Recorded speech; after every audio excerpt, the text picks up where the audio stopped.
God, because, I mean, otherwise there would be so many people believing in him. Well, I don't read my Bible, because I don't think there's a lot of help in it, really. And I don't go to church unless I feel sad, in which case I do. God's with us everywhere. When I look at the sky, look at that sky going on to infinity. Something far beyond me or any human being. Yes.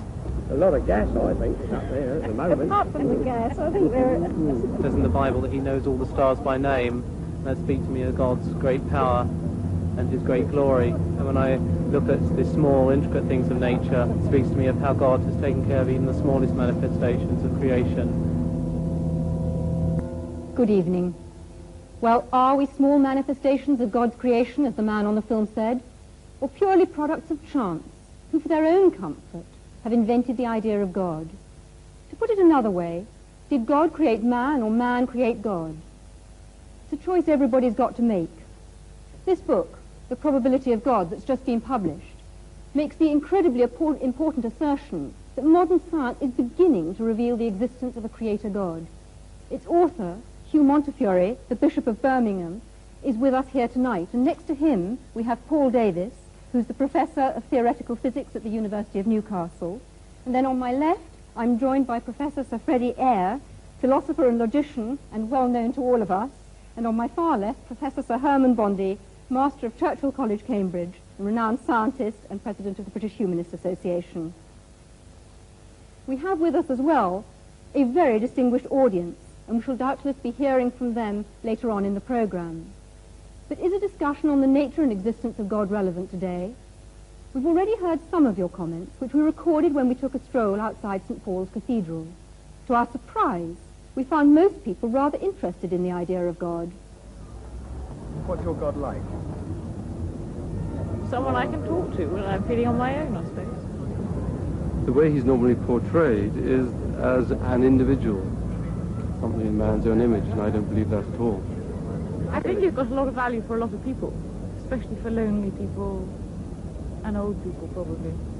And for you too? He's my sort of reserve when I'm on my own. He's big, he's got a beard and long hair. Black long hair, yeah, black beard. I don't think he's like a person, but he's just a voice. I think he's great and he just helps you. And then in the night, sometimes in the dark, you feel so scared. But then when you think of God, you don't feel scared anymore. He's tall with a beard and he's just a great man. So he looks a bit like you in some ways.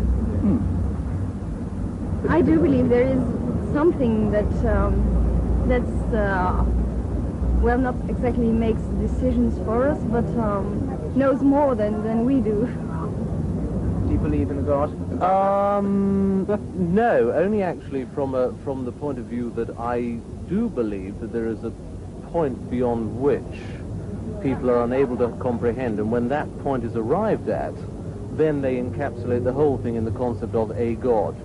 When I look around at the suffering in this world, then I don't believe there's a God. If there was a God, it wouldn't cause the suffering that there is in this world. Then again, I think of Ethiopia with the Live Aid concert, and maybe there is. To get all people together, to get money together for children, I think, yeah, there is. Got to be. Well, was our universe created by a God or not? Hugh Montefiore's book says yes, and takes a fresh look at natural theology, which, as far as I understand it, is the argument that says that you can perceive the existence of God directly from the evidence of nature, and that, of course, includes scientific evidence. Hugh Montefiore, couldn't it be argued that you are, in fact, trespassing on other people's patch? Well, yes, you could argue anything, but I don't really see why we shouldn't reflect on what the scientists have said. I think people mix up science with the philosophy of science, that is, its meaning and interpretation. I really think anyone can have a go at that. I certainly have, and will continue to do so. I don't want to prove from the natural sciences that God exists. That I don't think can be done. But I do think we can now see that there's a high probability that this world is not a random occurrence. And that seems to me to say a very great deal. Right. Herman Bondi, what do you actually feel about that? Because do you feel in any sense it's a misuse of science? No, I wouldn't call it a misuse, and I was very much impressed by the book for its erudition and for its honesty. But I do think that the argument of this very good book leaves me stone cold. Not because I'm short of awe, not because I'm short of wonder. I feel our universe is wonderful and something to be awestruck by.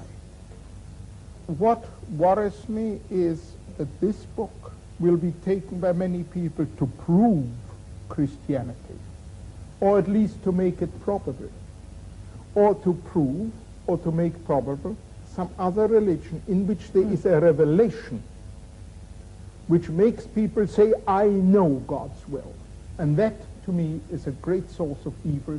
No, well, I must come back here and say that all that you can do from natural theology is show the hunger in men and women's hearts for God's personal self-disclosure, which I believe that he has given us. And although terrible things have been done in the name of religion, I will agree with you, I also think that the most wonderful things have been done, and I'm always interested that people like you only mention the terrible things. Not only. Right.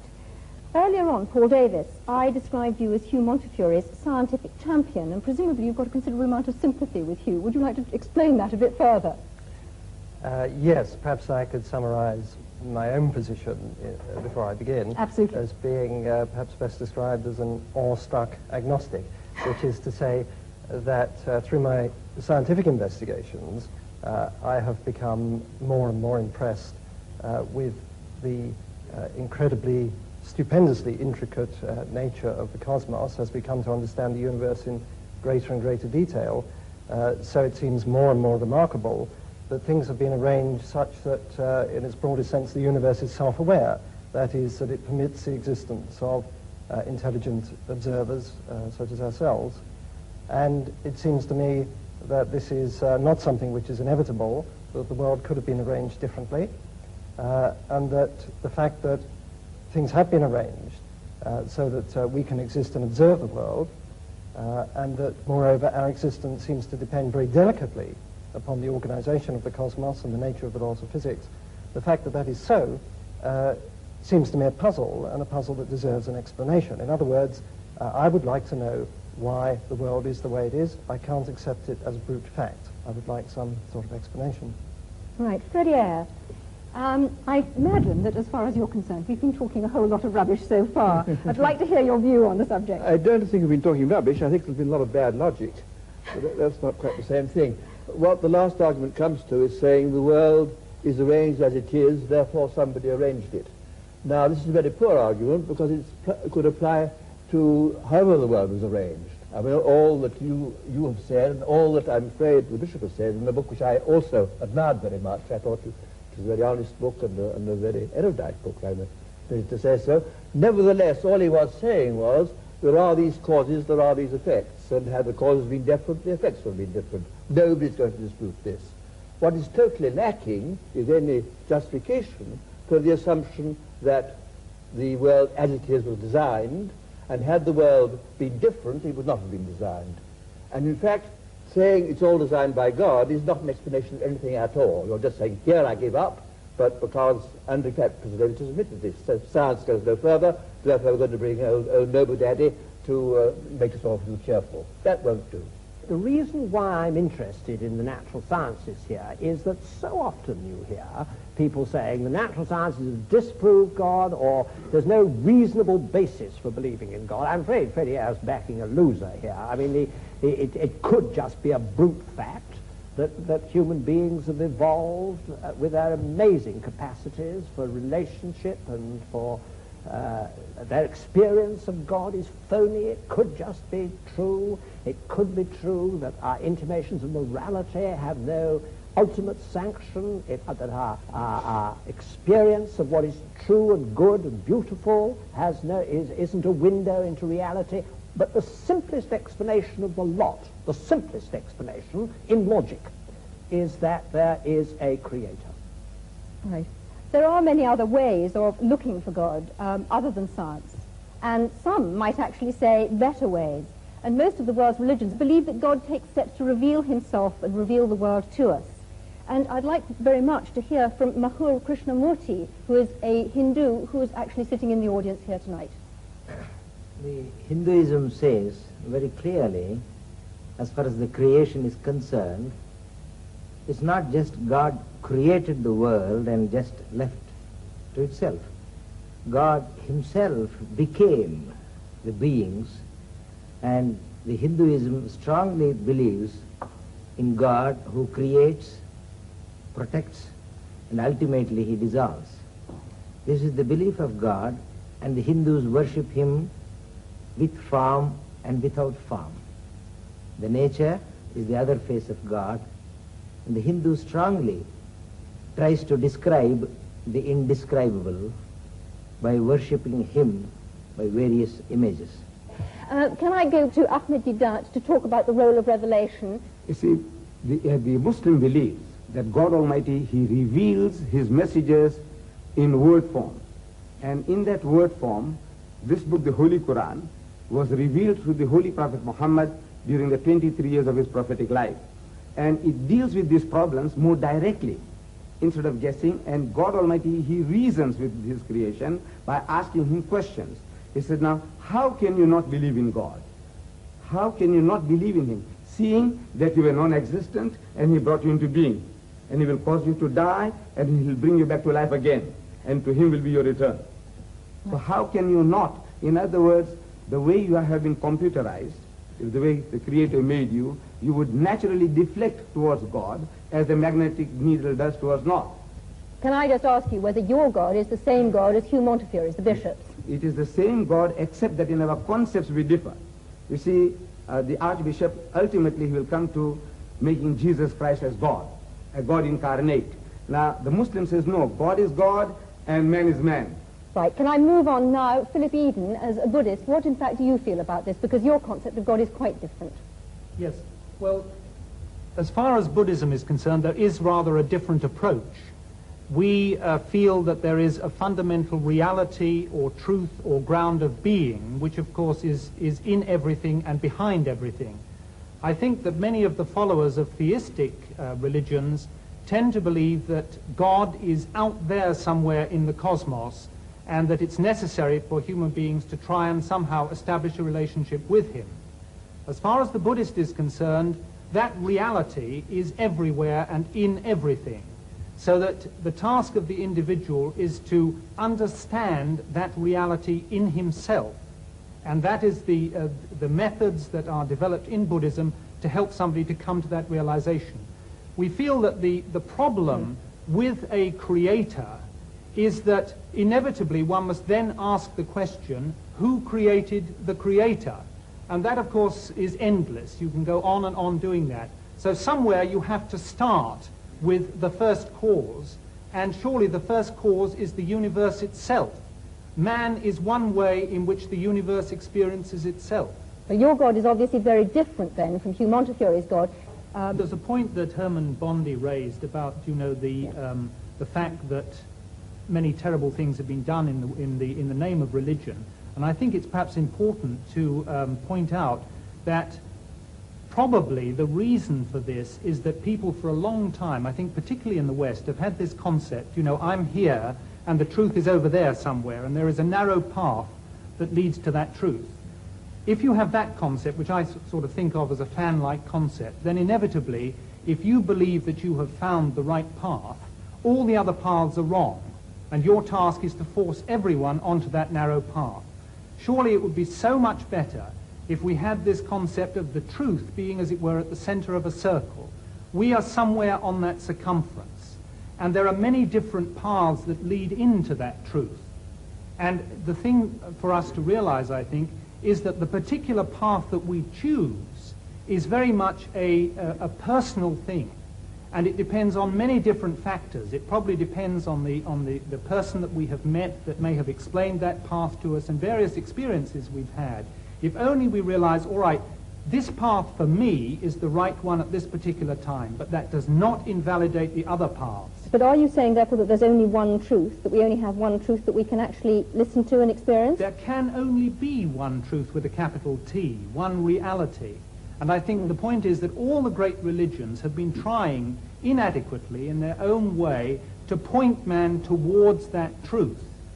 But for heaven's sake, don't let's have this idea that there is only this one wretched, narrow path and that all the others are wrong. All right, can I move the discussion on and say that we've dealt to some extent with Revelation, but other people who are believers, and Hugh Montefiore has, if you like, supporters who don't only argue from design, would say that it's much more about experience and not about either design or revelation at all. I hope he wouldn't. And the experience, not Hugh Montefiore, other people would. And the experience is God showing himself to us or us feeling him. And Eric Dell, you're an evangelist in the Church of England. Would you argue with that? I think I would a bit, yes. Because I do believe that you cannot prove God scientifically. Science can only deal with the material of this current universe. God is necessarily not of this universe. He's superior and outside of it. So consequently, you can't prove him scientifically or disprove him. But of course you want to go much further than that. If there's a God who made me, I want to know who he is. I want to know what he's like. And of course we Christians believe that he's actually done that, said it for us in the person of Christ. And we also believe that he's alive today and we can know him. So that's what we're here to say, and that anybody can actually say, go beyond just the evidence, whether it's for or against, and say, God, if you're really there, I want to know you because I'm prepared to know the truth, whatever it costs me. Right, Hugh Montefiore. I do actually think that religious experience is a very important pointer, and in my book I say it's the convergence of, as I see it, science showing us we're not just random products, probably not just random products, and conscience, and experience. I mean, why is it that between 30 and 60% of people, even in this secular country, lay claim to some form of religious experience? Pretty out. And one point I'm continually making is that the postulation of God explains nothing whatsoever, because it is consistent with anything that happens. And of course it's consistent with people having religious experience, I mean, or not having it, or consistent with people who say consciousness is implanted. I mean, equally well you can say that sadism is implanted. I mean, whatever is, but you've got to explain in some way that it would have been otherwise if there had not been a creator. And this is what is totally missing, any kind of rational argument. Right. I actually wanted to bring up just something of the evidence that is within human experience of just the sheer business of significance. When I say to my wife, I love you, I mean something. I do not mean I, an accidental conglomeration of molecules from some antediluvian swamp, happen to feel a totally accidental attraction towards you, another totally accidental conglomeration, etc. I mean I love you. And if you say to me, but you're just an accident happening to another accident, something inside me says, that's not right. Now, that's not good scientific evidence, but it's human evidence. And I don't honestly think you can ignore it. It's part of humanity. And in the end, what it means is, I mean something because there is a meaning, and there's a meaner. I must protest against the previous speaker's grotesque misuse of the word accident. I have a wife too, and I love her very much. When I say that I love her, I don't accident. I don't believe that she came into the world uncaused any more than that I did, or my love doesn't have a cause, psychological cause. This levity in using these words shocks me. But Freddie, you do think that both you and your wife are the product of an ultimately meaningless process, don't you? If you mean that I don't think that our existence was planned by some supernatural being, yes. No, but meaningless. I do not accept the word meaningless. I do not think that my love for her is meaningless. I think my love for her has a very great deal of meaning. It's very intense. Has meaning for you, and but for no her. ultimate meaning. I don't know what ultimate meaning means here. I'm going to move on because, in fact, we've gone slightly off part of our subject and we haven't looked at other ways of experiencing God. Many people say that there is a different way, a much quieter way of experiencing God. Can we ask Sister Martina Hayden? I mean, I've listened with great interest to the arguments, and I couldn't help looking back over my own life. I mean, I found myself a Catholic, born in Catholic Ireland. I thought there was nothing else in the world. And my journey has been about finding out all the different aspects of the truth. And I went through all the phases of trying to prove the existence of God, from arguments and learning about the first cause, uncaused, and it left me as cold as ice. It just didn't do anything for me as a person. And I think in these last years it has been much more about looking for God within the design of my life, actually seeing design in my life, how somehow I am being led. I mean, even the fact that I join an order which is dedicated to searching for truth is not, to me, an accident. And I hear all the different truths, and I'm really excited about what's happening in science, because I can see that that really is, there's a convergence of truth, and there's so much more humility. I'm not saying I'm humble, as they say, if you say you are, you aren't. but I'm saying that man is, scientists, theologians, people in general are much more humble than they were, say, 20 years ago. I mean, I was locked in combat with Freddie Eyre 20 years ago or so about conscience. I wouldn't argue that way now. I don't want to. Well, I can't match his mind, and I don't think the mind can actually say it all. I find myself going to my heart about religion, and I just discover more evil in myself and more good as I go along. And the revelation of Christ in Christianity helps me there immensely, because I find that Christ didn't talk theological argument or logical argument. He didn't use any of those. He talked about the lilies of the field.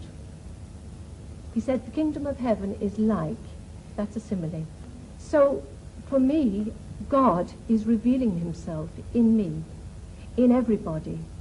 You know, I felt really close to the Buddhist gentleman who was speaking over there.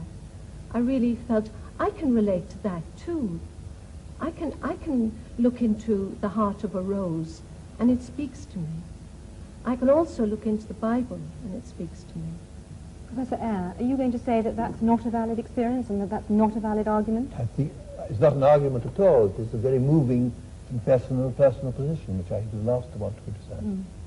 Right. Well, this debate hasn't included one essential element, and that's looking at the alternative choice that belief in God is totally man-made. Hans Isaac, how do you view that? Well, as an atheist, of course, I can't believe that God created man. I think my Well, parents had not. something to do with it. I have a distinct feeling that we're taking too provincial a view of the terms God and religion. We think of it in terms of dear old Pink Church of England. But of course that is only one very small aspect of religion. Both Torquemada and St. Francis of Assisi were religious and had an image of God, but they were very different images of God, one from the other. The Ayatollah Khomeini and Bishop Montefiore, I'm sure, have quite different gods in mind when they think about religion. Even the Jehovah of the Old Testament is very different to the kind of God that the bishop is talking about. So I think it's very important to realize that if man creates God in his image, as I'm sure he does, he has many different needs and consequently creates many different types of God. Can you define that a bit more closely? What are you actually saying? I mean, I can see Hugh Montefiore blenching, but can you actually simplify that a little for our audience?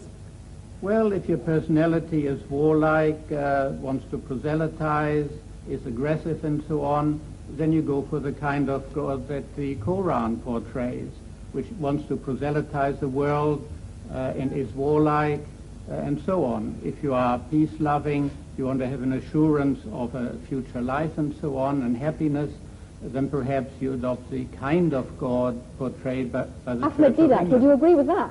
I don't, ma'am. You see, I don't think that our brother has read the Quran. You see, there are 99 attributes of God, and out of that, this one that you are talking about is non-existent in this book. Can I ask you a question? Are you saying then that the Muslim God is actually a peace-loving God who wants peace in the world? Yes, yes. And he tells us that if somebody wars against you, you have a right to fight back, unlike turning the other cheek. What about the concept of the holy war, the jihad? Yes, that is a struggle for righteousness. For example, Britain, when she was under attack by Hitler, what you did was jihad. And we take our hat to you, to Winston Churchill, for, putting the spirit into your people. Now that is what is a defensive war. And you had to retaliate. Because if you didn't, if you just sat back, keeping Hitler at bay, it wouldn't have served the purpose. You have to attack. And in the state of nature, everyone has a right to do that. So Islam allows us to defend ourselves and to extend our hostilities to a reasonable amount of satisfaction and retaliation. All right, can I come back to Hans Eysenck, and perhaps you'd like to develop it a little further, because we've actually heard an exchange between the two of you, but would you like to come out on a little bit further about perhaps other religions and not only about Islam? Well, it's not so much a particular religion, because within each religion you have all sorts of different gods. As I was trying to say, that of Torquemada and that of Francis of Assisi are all Christian. Gods are entirely different. So man creates God in his own image, even within a given religion, and certainly between different religions. The God he needs will be a different God according to his own personal requirements and to the kind of society in which he lives. Our society is different to that of the time of the Crusades, and consequently we need a different kind of God. Can I ask you then about the role of conscience, and where does conscience come from? Well, psychological experiments on conscience have shown pretty conclusively that you can manipulate it and create it through a process of social learning, Pavlovian conditioning, and so on. It is something that is acquired through social influences, although there is also a strong genetic factor in it. In other words, altruism, the tendency to do good to others, is certainly, to some extent at least, genetically controlled, in the sense that if you look at identical and fraternal twins, there's a much higher correlation within the identical than within the fraternal groups. And the same is true of religion. I think that's a very important point, Professor that religious beliefs are in fact genetically controlled. Professor Eyre, where do you think conscience comes from? I entirely agree with the last speaker. I have no quarrel with that at all. Anybody in the general audience? Yes, in the front row. I'd like to throw out a definition that might be helpful to some people of the difference between religion and Christianity, because there's a distinct difference. Religion is largely man, by his own efforts, some of which have been demonstrated tonight, in terms of mental gymnastics, trying to get to God and looking at the most powerful thing, like the sun, and bowing to that. Christianity is God coming for man. And I was interested in Herman Bondi's remark that he's an anti-revelationist. If there's a God at all, there's no way we can know anything about him by guesswork, only that he should reveal himself to us, which he did in the person of Jesus Christ and became human. Okay, but where does conscience come from? Conscience is given to us by God, and we are in the process of numbing it and pushing it down to suit our own purposes and interests, which is called selfishness. Other people in the audience, where does where does the conscience, where's the idea of conscience come from? Yes. I would say that conscience comes from the human soul. It's the human soul speaking out and crying out for release. Okay, it's not just fear. Do you not think that it's an animal fear, a fear of being found out? Yes, Daniel Rubinstein. I think it's a sort of fear of alienation, really, being cut off from the rest of the community. And I think perhaps that, for instance, that Live Aid event demonstrated a huge sense of community. Everybody wanting to join in. Yes, Herman Bondi, would you share that? Well, I certainly feel that we are basically herd animals, and that all herd animals must have feelings like conscience. Hugh Montfort, what do you feel? Well, I don't think conscience is to be equated with either wish fulfillment or going with the herd, because my conscience often forces me to stand out from the herd. I think it is the God-given means by which I have to act responsibly. And I think that is how it's evolved is something for the I don't understand it in animals. I look to the scientist, I look to the psychiatrist to see how it functions with the ego and the superego. I'm not talking about that. I'm talking about what it actually is.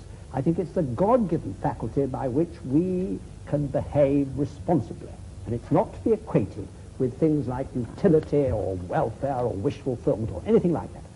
I must protest against this assumption certain faculties are God-given as opposed to others. I disagreed, for example, with the clinician when he talked about love. Indeed, I mean, love is a human emotion, but there's no particular reason to single that out as trying to the existence of a supernatural being any more than the other human emotion. I mean, all human emotions are to be accounted for in the same sort of terms, in the kind of terms Professor Eysenck or one of his colleagues would account for them.